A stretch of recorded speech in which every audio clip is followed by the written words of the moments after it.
Hi everybody, my name is Cornbread and I'm going to teach you pipe etiquette today.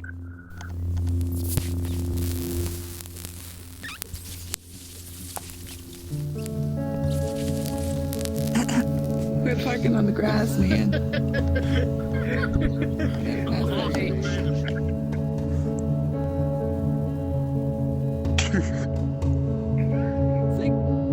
I've seen the peace, the light in eyes, and he said it's gonna be alright. All right, so welcome everyone. This is the 4th episode of Endgame. I'm Nomono, and this week I'm here with all the classic co-hosts, Psych, Nocturne, and Poplopo. What's a necessary fact I need to know about you? I guess that I'm training to become a clinical psychologist. And you have a sweet new 3D scanned avatar this week. Yes. Yes. And your mouth is really bright, and so I think that's going to help. I assume like Snorlax in the back can see you when you talk, right? I used to be a video games journalist in the UK back in the day, and used to chat on television about video games and stuff. Yeah, so I was a journalist. I basically got paid lots of money to tell everyone what a good time I was having, which is a great job. If any of you can get away with that, I heartily recommend it. It's extremely good fun. And then Poplopo, thank you so much for coming. And you told me something in the hub that was really nice to hear, is that you actually might know a little bit about what we're talking about today.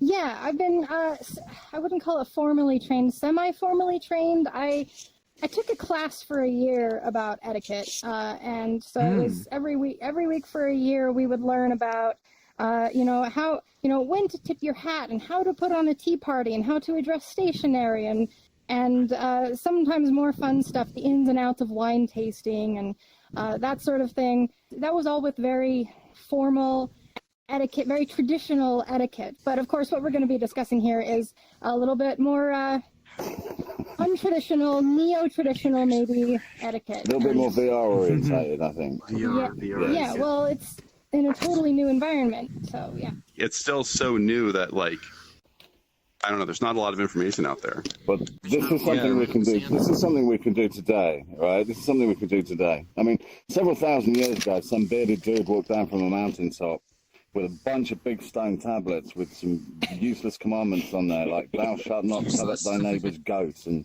other stuff like that. You know what I mean? It's probably really relevant a few thousand years ago. 21st century, not so relevant, right? So today, here and now, we could come up with a 10 commandments of virtual reality to stop this from being the battlegrounds of the next few thousand years or something.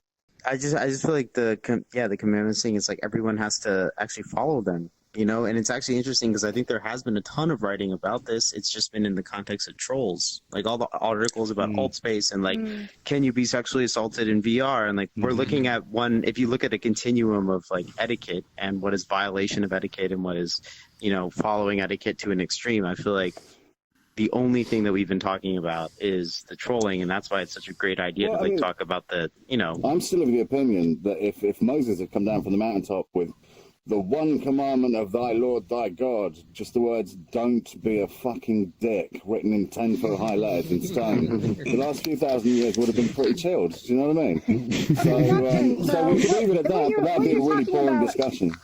What you're talking about is a little bit exaggerated. I mean, in my etiquette class, we didn't mention Moses. That didn't come up. What we discussed was what has been written about in many books over the last many years, which is the rules of etiquette that have developed naturally, basically. They grow over time. They develop along with society, and they change along with the society, not because someone looked and said, okay, now you've got to eat with this fork, with this plate, because I said so.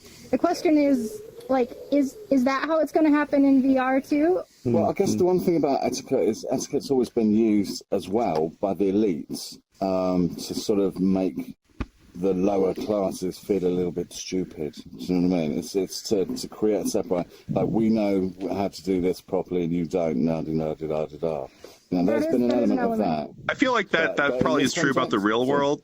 But here, I think we're dealing with something different. Yeah. Exactly, and the reason for that is that in VR, it's a great leveler. You know, you come in here and people have no preconceptions based on your real world malarkey. Do you know what I mean? You can come here and you can be anything you want, you can do anything, you know, but that does come with social responsibility because, you know, just like the real world, you're dealing with real human beings with real sensitivities. I think that's where the disconnect is. Understanding and believing essentially that you're interacting with another human person. The trolls that I've interacted with on here, they definitely have an emotional level of separation where they don't really feel viscerally that they are interacting with a real person. There's plenty of awesome desktop users out there. Yes, there's a lot. I know I'm friends with a couple of desktop users, and I think they're great. Some of my best friends are desktop users. It's fun. As I personally like to call them, dimensionally challenged. That's fair. I hope they don't take offense to that. I'm sort of reacting to the difference here between the idea of the commandments and then like it's sort of organically manifesting itself based on how we decide we want to like act with each other. My name Nomono means no monotheism. Like the thing that I'm really bothered by is like when you have one ultimate thing at the top, the person at the top of the hierarchy, whether it be a god or money or whatever, and then that thing dictates down to everyone else what to do, similar to Moses coming down the mountain and telling us how to act. I take real offense to that. My point is that my reaction towards a lot of etiquette has been sort of negative, right? Because I sense that it's being used to control me to some degree. Like I remember people sort of using it like really forcefully and aggressively to try and get me to say like please and thank you. And then you see them doing it, but they're not, I don't sense any kind of genuine feeling behind it. I don't sense that they're actually trying to be nice to people. Yeah, they're not being sincere. They're saying the word, and to them that's important, but I don't get the sincerity, and so I react going like, well, what's the point of ethic or like etiquette then if they're not, you know? And so I kind of rebelled against it in a way, and now I feel like maybe I'm a little bit rude and I can like learn better manners or something. I don't know. I need to come around a little bit. That's where I am. How about you, Psych? Yeah, I mean, I think it's really interesting. I feel like we're at these two. We have these two things. We have etiquette can be this force of control and this kind of feeling of like stiffness and resisting kind of being real, I think, in some ways.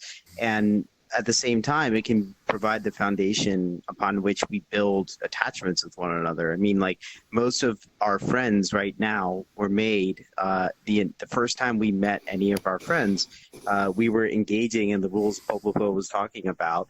You know, these kind of silly seeming formalities that we engage in that actually end up providing the template for, you know, a positive relationship to form. So it's kind of interesting. I think it's, if you think evolutionarily, we all evolved over a long period of time, and like kind of what's adaptive is like, okay, let's mimic the behaviors around us and kind of match the person, and then you can form a relationship off of that.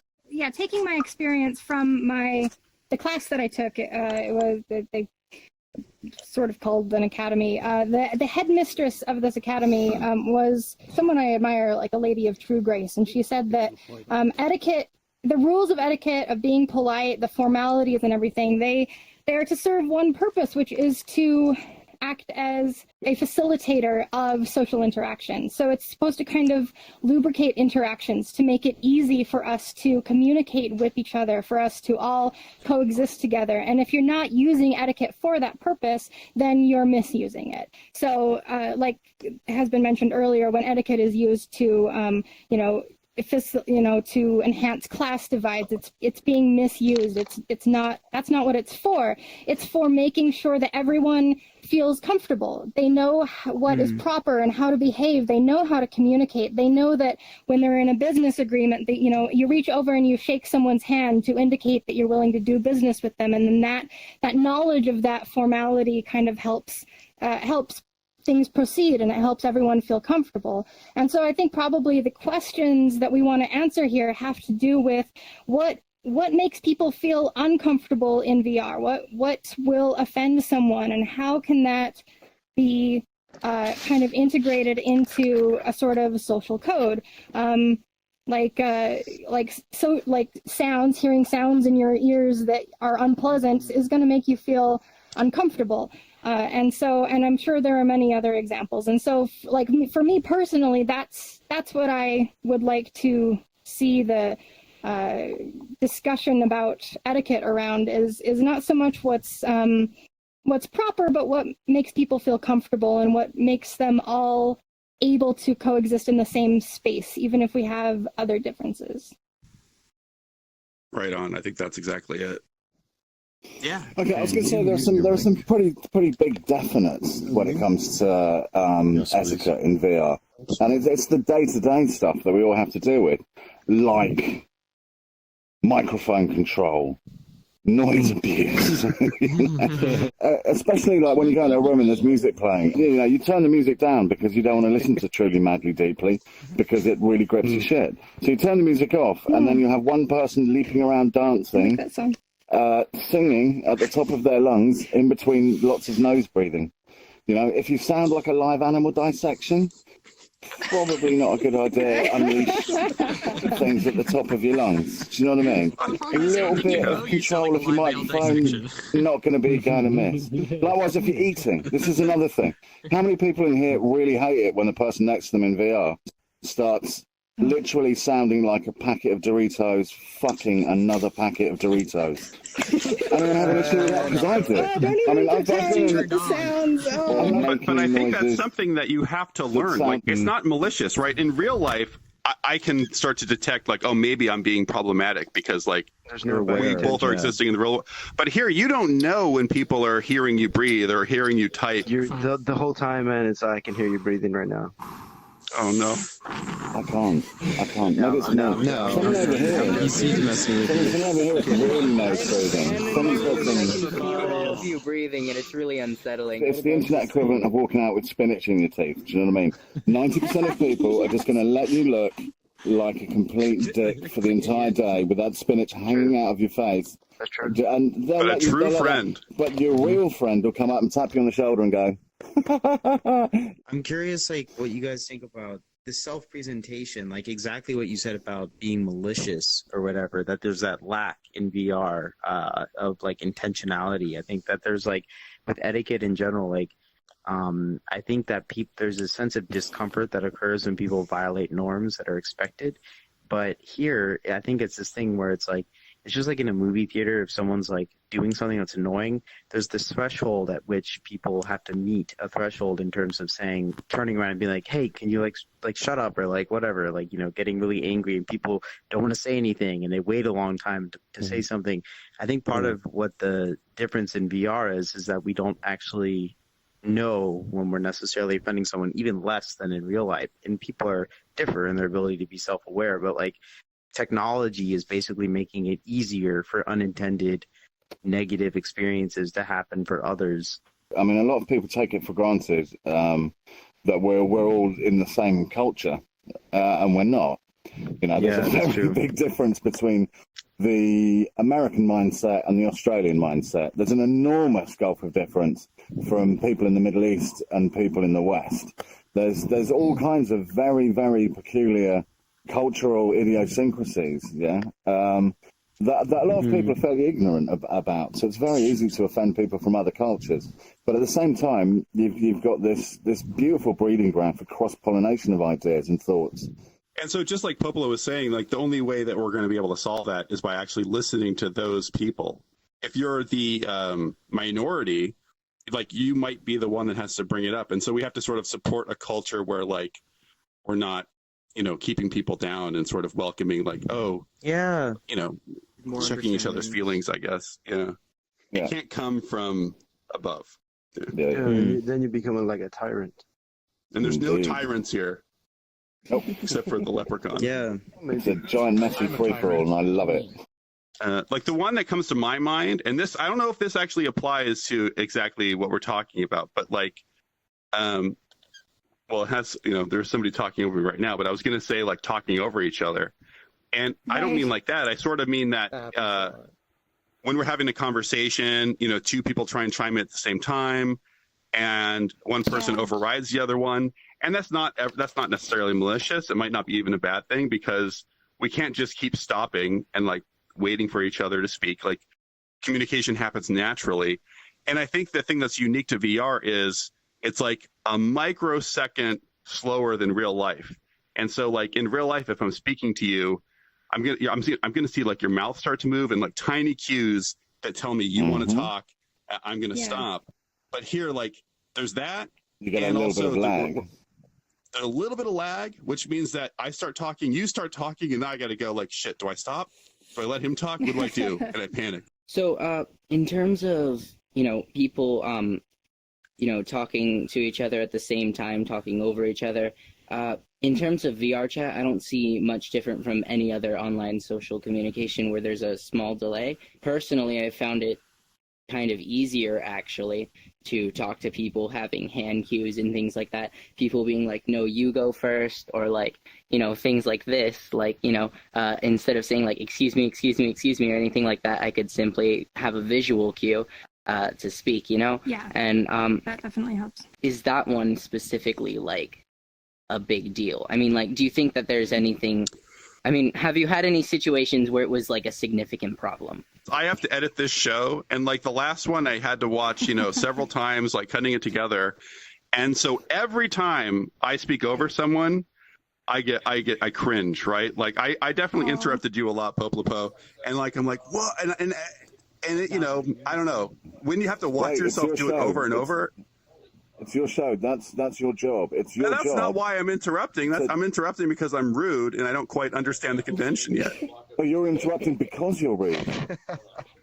I think one of the biggest elephants you've got in the room, other than Snorlax, and just Snorlax at the moment, is the fact that part of the reason etiquette and stuff is being brought into the question, part of the reason we're talking about this now, is because there are people who actively go against it, which you brushed upon at the start.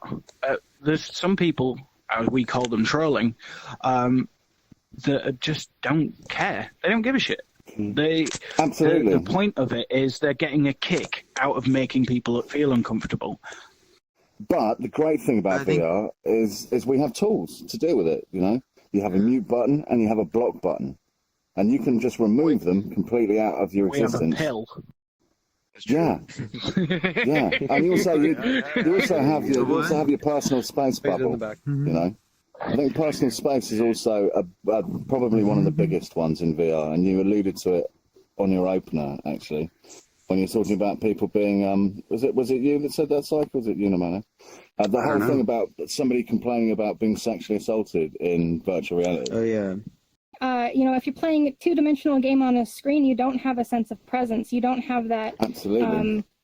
You like depending on how immersed you are, VR can feel just like real life, and that it kind of touches on something I did want to bring up, which was affection in VR, because I know that some people they will express affection with each other, whether it's just something as platonic as hugging, or some people will get close and cuddle, or they'll kiss, and that is like, it feels they might be doing it just to be cute, or they might be doing it because it feels real to them because they're so immersed in this VR space, and just having that physical presence of someone in front of them is enough for them to feel a true emotional connection with another human being through all those layers. And if you can feel, exactly. So then take that to the other end of things, where if someone's getting up in your face and grabbing you and touching you, that can feel real as well, even though it's just a video game.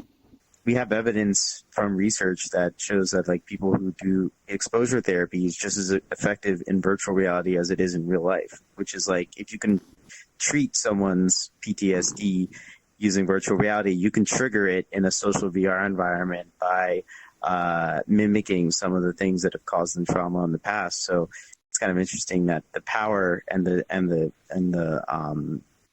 kind of some of the negative elements can combine, and we have to weigh those. The first major argument I ever got in with a troll here in VRchat was about something that had happened with some anime girls that were cuddling with each other and kind of sort of making out in a club space, and there was a desktop user who came who went up to them, and he was a desktop user, so he could do the thing where he like looked like he was humping them, and he got kicked. And then we went to the pug, and then he came there as well, and we had a big discussion about it. And his justification for why it was okay for him to hump those girls was that they were making out in a public space, and that was gross. And so that was his justification for that. Like in the real world, that doesn't make any sense, right? Like it is the equivalent of saying that they were asking for it or they dressed a certain way. It's that exact same argument. I brought up the topic of consent, and he didn't like that at all, and basically said that because it was just a video game, none of it matters. Like your behavior in that game doesn't matter. So It's just a game that you man for. I got something for that one. All right. You keep referring to this as a game, and I don't really see this as a game. Just like I don't see Epcot Center as a ride at Disney. This is a completely different experience. I can physically touch this man, right? I mean, in VR, but I'm not actually touching him, right? Right. It's a game. He is a real person with It's a real game. perceptions. I think you have to realize, like, if you see it as a game, that's one thing, but in virtual reality now, like, you have to expect that some people they're gonna feel the presence more than you. That's a good rule. And like you sort of have to be respectful of it. Respectful. I see this more as other people's emotions are not a game. in the same way a chat room isn't a game. Exactly, because you're dealing with other human beings in this space. And you're dealing with other human beings. You're not dealing with NPCs. Those are real, thinking, feeling human beings. You know, that's not a game. You know, those that's are real true. human That's true. beings. Yeah, you're right. Yeah? You're right. Neko has had their hand in the air for quite a while. I was thinking, in terms of the problem we were talking about earlier about, social affection and it getting uncomfortable, I think the best way to find out how to fix it in reality in virtual reality is by asking ourselves, what's the difference between how people act in virtual reality and reality, and what stops people from doing it in reality? I felt like this was about cues. I think that a difference in between the virtual world and the real world is that social cues and the normal signals that we use for etiquette are lacking in some ways, and then artificial cues, like my eyes, are programmed to follow most people locally while I'm looking around or whatever. But then if I'm like looking this way and I'm like looking, it's like cues are completely perceived differently by everyone, and it's like those are the things that the units of etiquette are social cues and that kind of interaction. So, and I found that I've talked to people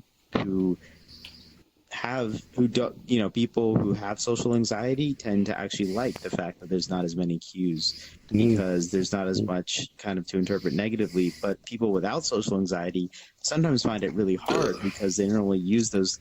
People without social anxiety sometimes have a positive bias in how they interpret stuff. I also want to add something to the original question. Like, I think you're talking about the difference between the way we act in the real world versus here. I think a big part of it is consequence, right? Like, one thing that trolls have is anonymity and the ability to just like disappear, right? Like, you commit a crime in real life, and there could be potential consequences. But like, I don't know what it like. But like, if you molest someone basically in virtual reality and then disappear, I don't know what the consequence is. I don't know, what can happen at this point. And so like, that's one thing that in the real world will prevent people from acting out in certain ways. Right.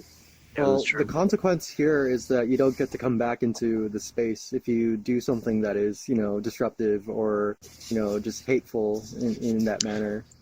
But that might not be a fair and balanced, like, depending on the severity of the crime, right? Like, getting kicked out of a room is like not that big of a deal, depending on what happened. I mean, okay. Every relationship's based on honesty and respect and all of the rest of that good stuff, yeah. But when you're in virtual reality, you can come in here and you can be female, you can be a penguin, you can be Snorlax, you can be whatever, and that's great and everything. But if you actually start making genuine emotional connections with these real life human beings, what happens if you're not being entirely honest up front about who and what you are? Because sometimes that catfish can turn into a manatee. You get catfish and it turns out to be a manatee or a sea pig or a Snorlax, and what do you do? I love this question, but it opens up an immensely huge metaphysical bag of worms here, because if you like say someone accuses you of not presenting yourself as who you are, who's to say who and what you are? Like, where does that draw the line? I mean, if someone comes in as a young anime girl, and that's like they identify more with that than with their human body, then who's to say that they're not being genuine? He's like it's a matter of mutually consented boundaries, isn't it? A lot of people don't really make any claims about real life or anything in general with their VR personas. I'd be curious to, like, if we're talking about etiquette and what's polite, like you meet somebody in virtual reality, like here's Naruto, and maybe I'll make a bunch of subconscious judgments about who that person is. At what point is it okay to actually ask them, right? Like you're talking about, they might put on an act or whatever, but like at what point should we be opening up to the real world, or is it okay if we never do and I never reveal who I really am? Like, well, that's why I have the scan. I mean, I kind of relate to this because you've got your scan. I've got someone who is a good friend to me in VR who asked to be my Facebook friend, and I declined because I want who I am here to be kind of interpreted as who I am here, and not pulling on other sources of information from that, I guess. And I don't feel like that's disingenuous, but I also don't feel like it's rude for anyone to ask me at any point, to be my Facebook friend, or what do I really look like, or what's my real name. Like, I feel like questions are value neutral. I don't know. Yeah, we sound like we're on the different ends of the spectrum, which is kind of interesting, because I think here I am with my full body scanned, and I'm like, when I went into out in the open. And like when I went to the the hub, and Meklai was the one who had like basically taken the 3D scan and like made everything, and I looked in the mirror. That experience that I had in social VR, looking in a mirror and seeing myself, the self that I've seen since I was a baby, like looking, or since I could recognize myself as an infant in the mirror, like that was the person looking back at me in this context, in the context that I have relationships with people and different things. And so it's now I'm just like, and this is only a self-reflective thing that I'm realizing, because this is the first time I've actually been in social VR, like as myself, but like, it's just so interesting that it's a different feeling, and not a bad or negative, no judgments either. But in the real world, we all have different personas. I mean, the side of myself I show to people at work is different from what I show my friends, or a lover, or a parent, or what have you. So I think in VR, we'll also have different personas. I mean, the version of Poplopo that we see here is unconnected in many ways to her real-life identity. And the same thing's true for all of us. So I think being able to create distinct identities is really important. I actually look like this in the real world. It's different. I'm actually a small grey alien. I've seen pictures. Yeah, it's people have different ways of approaching that. I think that's a really good point, that I think people do change, they self-monitor and present its performance. I mean, that's some theorists talk about all socialization. This is one theory, and not necessarily true, but like all socialization is performance. We're always on a stage. Like, we're on a stage right now, but like whenever we're interacting with an other, there's an audience, and therefore it's a stage and a performance. So people change their performance depending on who the audience is to different degrees, and I think some people don't change their performance. Yeah. If you care about, what people think, and so you change yourself. So whether your coworkers or your spouse, or I don't care what anybody thinks. So I'm just It might not be out of fear, though. My behavior is different in VR than it is in a real social situation, and I can tell that it's not fear-based, but I don't know what causes it. I just know that this environment, the potentials of it, and all these different shapes and forms of beings that I see talking to me brings out a different side of me. It's not necessarily just because I'm worried about what people think of me. It's because I'm different in every environment, because every environment affects me differently. If you Do you weren't, think I'd just that- like to point out you'd have difficulty getting through doors with your arms out like this. It would be very difficult navigating your way through doorways. Prejudice. That's a more literal take on it, I suppose. That's just as valid. I fully accept you for who you are, and I accept you, even though you choose to wear entirely different masks. I think because of VR, it just doesn't matter like what you look like, and it these avatars they sort of show off like what we're interested in. Like I'm a bunny because I like this one show, and everybody's into like their different characters, and it sort of says something about them. I think in the real world, that's certainly the case. I mean, the clothes I wear say something about who I am.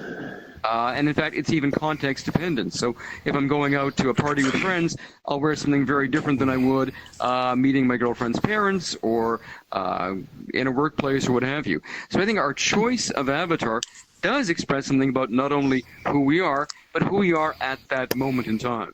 It's like our clothes. We can swap them out. Yeah.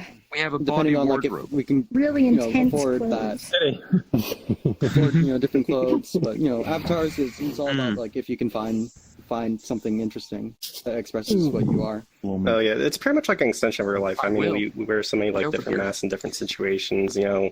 Work, school, church for some people.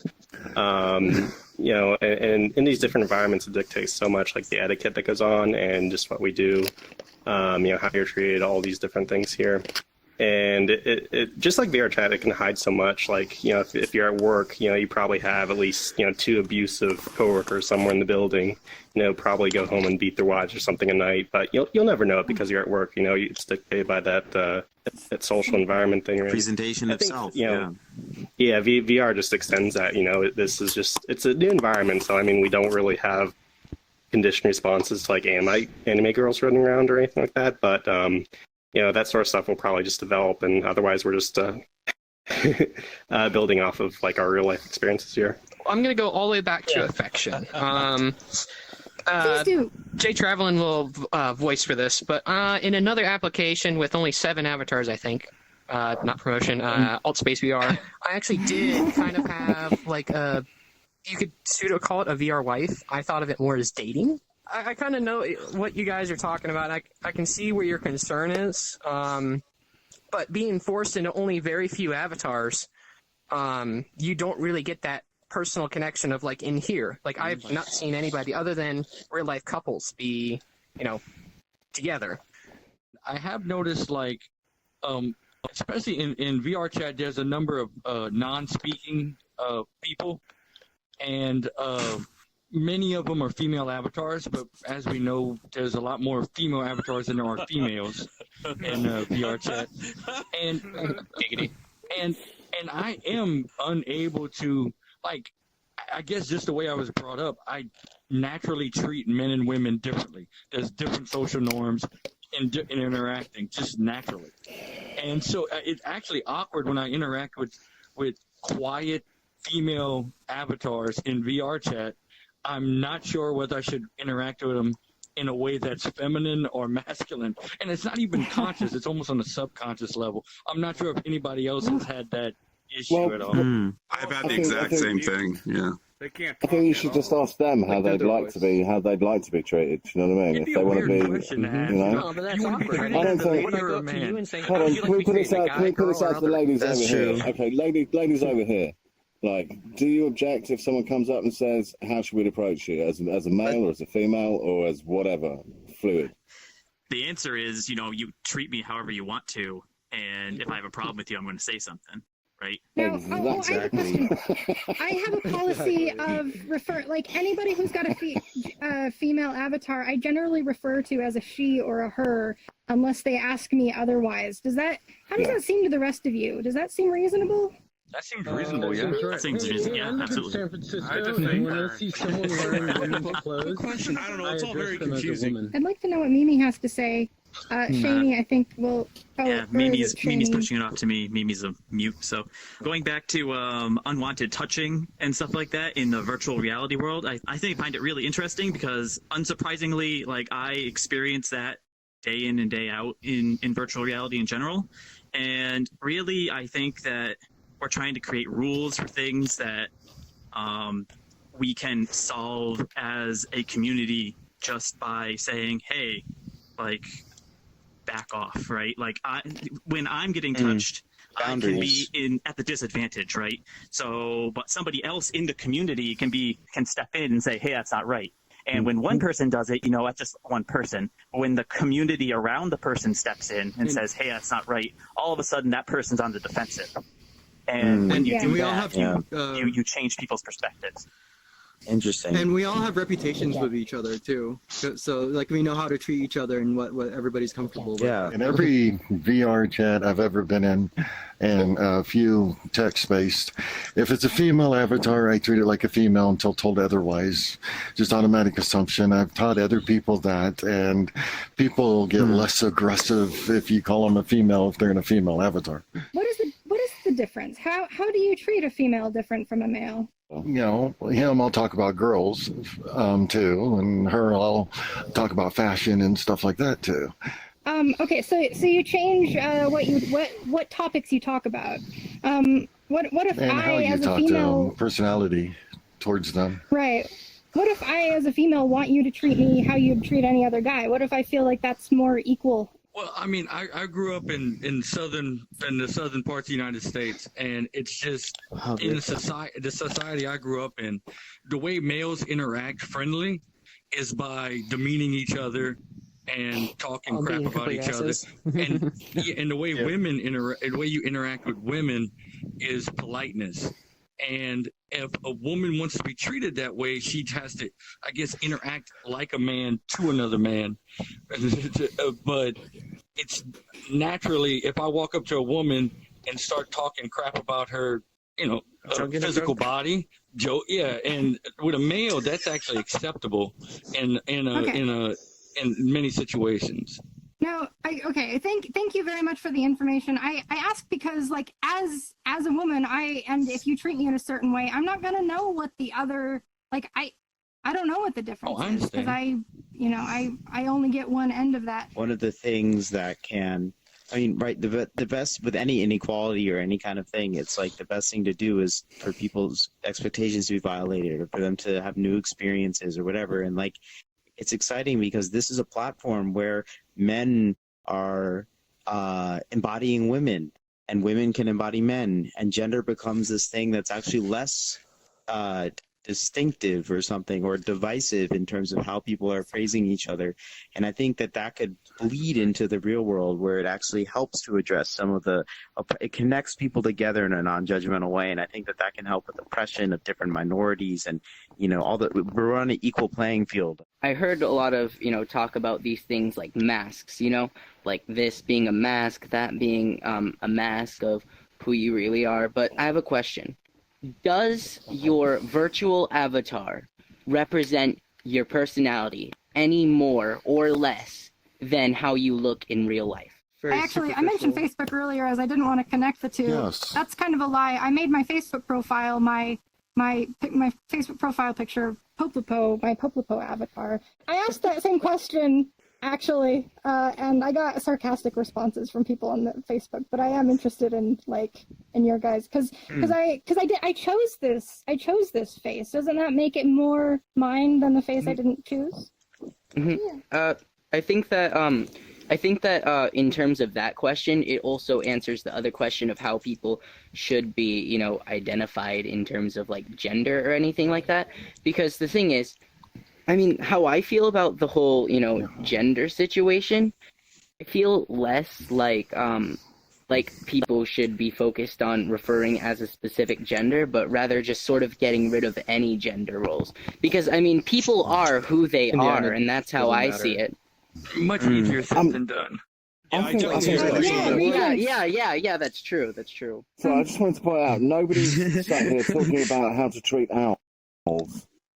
No one's talking about, how do I treat that guy who's an owl? Respect because they dress good and they can take you out. Well, obviously, and because they're fucking owls. They have connections.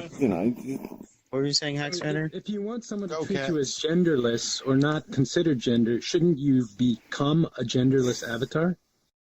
such as like a But, robot. but I think that conflicts with the idea that we can play characters who aren't ourselves. Like I could put on a female avatar because I like that character from a show or something. And you don't know when someone's trying to represent themselves and when they're like playing a character. And like with Rejinx, I assume that's who you are because I don't have my name tags on. But you're talking about how it was subconscious. Like I agree with you that in an ideal world, we're just going to forget about gender and have some new pronouns and everything. But my biology does stuff automatically, like against my will. And there's a bunch of pronouns built into the language that are going to take me a while to adapt to, I've got my name tags turned off as well, so I can't tell. It's kind of Doctor Who, I think. Descriptions. You were saying...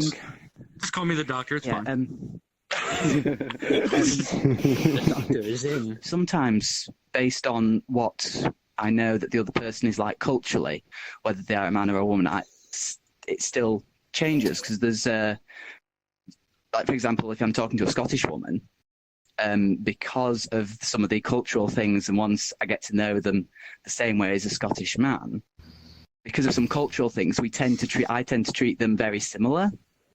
But if it's say if it's an American man or a woman, that treatment is different again based on the a number of the cultural aspects. So gets really complicated really quick. It's interesting. I mean, like we're gonna have to talk. Like this is a long one, but like there are so many different cultures that all get mixed together when we're in virtual reality, and it's not obvious what's going on. And as a stupid American, I don't know what's going on anywhere else. So like I don't understand anyone's culture. And like when we talk about gender, that's sort of a more obvious version of that. But just the fact that we're coming in from different places, and it might take us a while to sort of like, I don't know, get the hang of each other. A big problem seems to be, well, basically, a lot of people have different cultural values, and we've already noticed that, and by people speaking. But what's strange is that, saying ideals like, the world is going to be like this, or it should be like this, or people should just do this. The thing is, people aren't just going to do that. But the thing is, it's not because those people are bad, but simply because they were raised in a different culture. There's a chance that people might end up doing that, but telling them to do it isn't a way of communicating it. The problem is. Yeah, the problem is for sure in what people value. And when different people value different things, depending on how different those things are and how much those values clash, they're going to conflict more and more and more. And that, like the things I value, if someone told me don't value those things, value these other things, like I'm not going to listen to them. So, but at the same time, like if I want to be a conscientious, polite individual, I'm going to understand that about myself and understand that about other people as well, and recognize when they have different values and try to, I guess, just incorporate that into my behavior as best I can. But it is difficult, and I agree with Nomono. I don't think it comes naturally to us to just go with the flow and not have any conflict and just be respectful and polite all the time. That is the challenge. Also, I kept crashing. I'm sorry.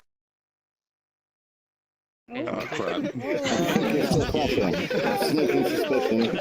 He might still be crashing. Just saying. Is there a doctor in the house? Yeah, like I've been a member for 2.5 years. Like this is a community. Like it's like, I met VR Pill in real life and like Gunter, and it's like there's people who've been here for a long time, and it's like it's a culture and it's developing. And I think that's a great point about the a correction, like that the community, and that's I literally think this is the beginning of the culture of the metaverse. And we have the beautiful thing is that the fact that like everyone's here, and we talked about this for years about like this is VRchat and stuff, and like looking at it grow and stuff. It's like we are the culture of the metaverse, so we have so much power, and we can make it into the best thing possible. So very well said. I'd clap, except I'm going to be clattering touch controllers. I shall clatter touch controllers in your general direction. There you go. Okay, so we're going to have to wrap up. I know there's like still questions up there. I kind of want to end on a superficial place because like we went so deep, and like a lot of stuff we're talking about, it comes up in virtual reality, but we're not talking about virtual reality. We're talking about how people get along. So actual let me talk about VRchat really quick.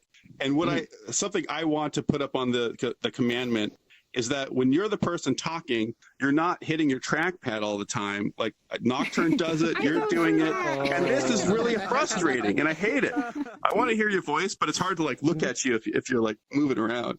So there's my very superficial VRchat version of I etiquette. agree with that. I'll vote for that. Stand still, Nomono says. Stand still. That's a commandment. Yeah. All right. Actually, thank you. Well, actually, I just. Oh wow! Thank you so much. It's Can we all amazing give him, room. some Yeah, hearts or I'm something? blown away. I'm blown away by this designed room. the set for us, so I really appreciate it. Yeah. Thank you everyone for coming. Thank you so much to Psych, Nocturne, and Poplopo. You guys are all awesome. Thank you. Goodbye. Ooh. Thanks, everyone. Comment from Owl. That was it. Oh. Next time.